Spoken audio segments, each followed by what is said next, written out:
ভারতে মোট কটি প্রধান বন্দর রয়েছে? ভারতে মোট 13টি প্রধান বন্দর রয়েছে। এই 13টি বন্দর কিন্তু সরকারি বন্দর, আর অপ্রধান বা ছোট বন্দর রয়েছে, বেসরকারি বন্দর 200টিরও বেশি। ঠিক আছে, তো চলে যাচ্ছি পরের স্লাইডে। চলে এসেছি পরের স্লাইডে। দেখো এখানে লেখা রয়েছে ভারতের 13টি প্রধান বন্দর। ভারতের 13টি প্রধান বন্দরগুলো কি কি তা আমাদের কিন্তু জেনে রাখতে হবে, কারণ এগুলো বিভিন্ন সময় পরীক্ষায় আসে। তাহলে দেখো প্রথমে কি লেখা আছে, কলকাতা।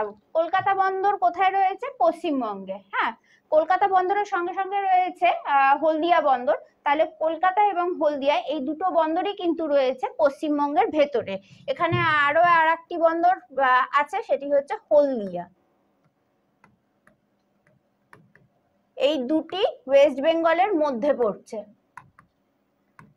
ঠিক আছে, তো পরের বন্দরটি রয়েছে পারাদ্বীপ বন্দর। পারাদ্বীপ বন্দর রয়েছে উড়িষ্যাতে। বিশাখাপত্তনম বন্দরটি রয়েছে অন্ধ্রপ্রদেশে। এন্নোর, চেন্নাই এবং তুতিকোরিন এই তিনটি রয়েছে তামিলনাড়ুতে। ঠিক আছে, এদের মধ্যে তুতিকোরিন বন্দরটি কিন্তু মান্নার উপসাগরের তীরে রয়েছে। বাকি এই ওপরের যে এই 6টি মানে কলকাতা, হলদিয়া, পারাদ্বীপ, বিশাখাপত্তনম, এন্নোর এবং চেন্নাই, এই 6টি কিন্তু বঙ্গোপসাগরের তীরে রয়েছে।